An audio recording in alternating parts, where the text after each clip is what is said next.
Hello, so Doctor Who 24/7 is celebrating its first anniversary. So many celebrations this year. Well, congratulations, and I've been sent a few questions, so I shall just bang away and answer as many as I can. Right, first, from Charlie, question one is, was it your decision to appear in Doctor Who, or were you asked? Well, the only decision I made was to actually turn up as an audition.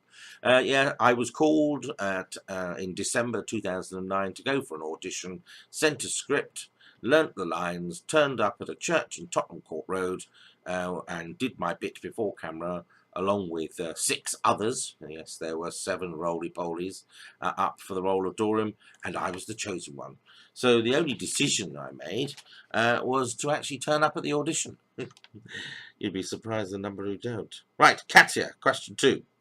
What was your favourite scene or memory as Dorium Maldovar?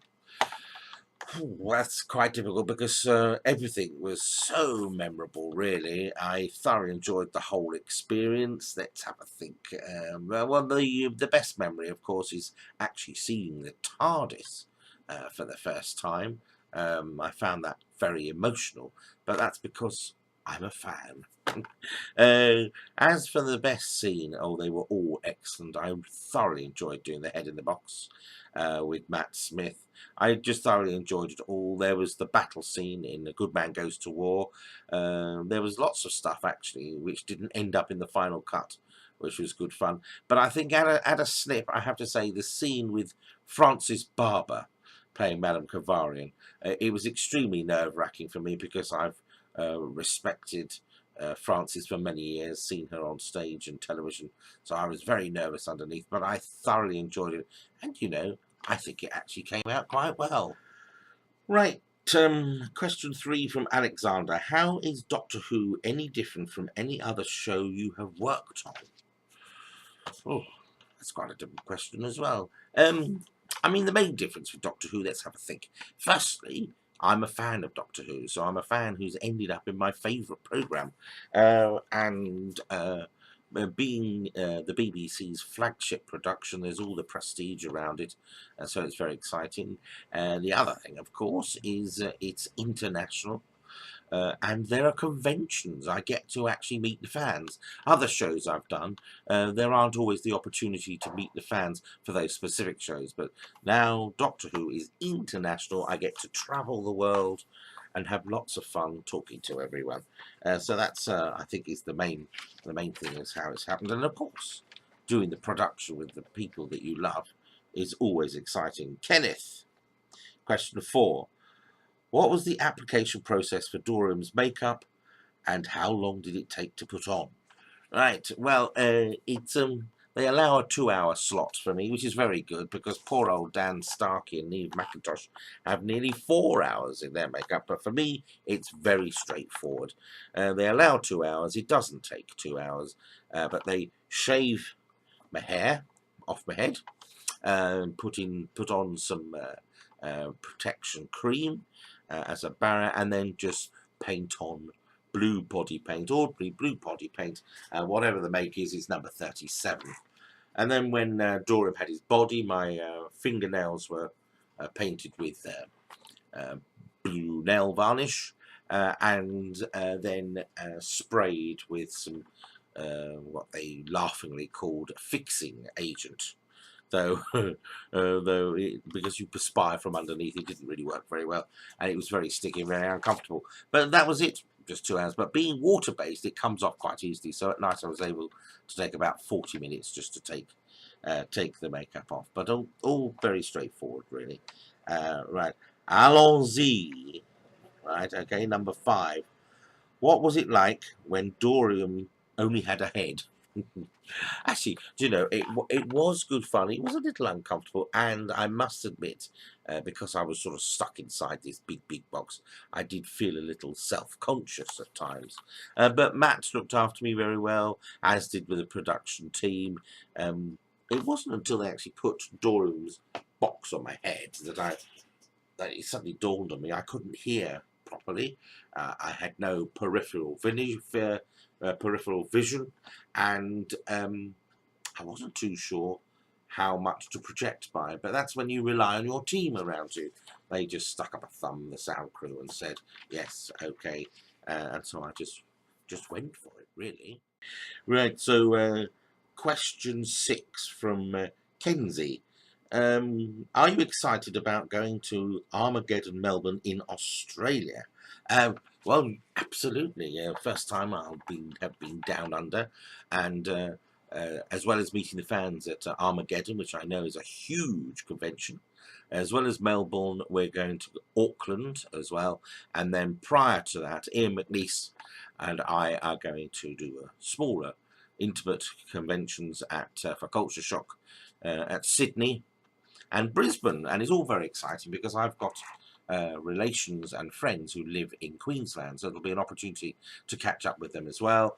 Always like travelling, never been to Australia before, so yes, very exciting.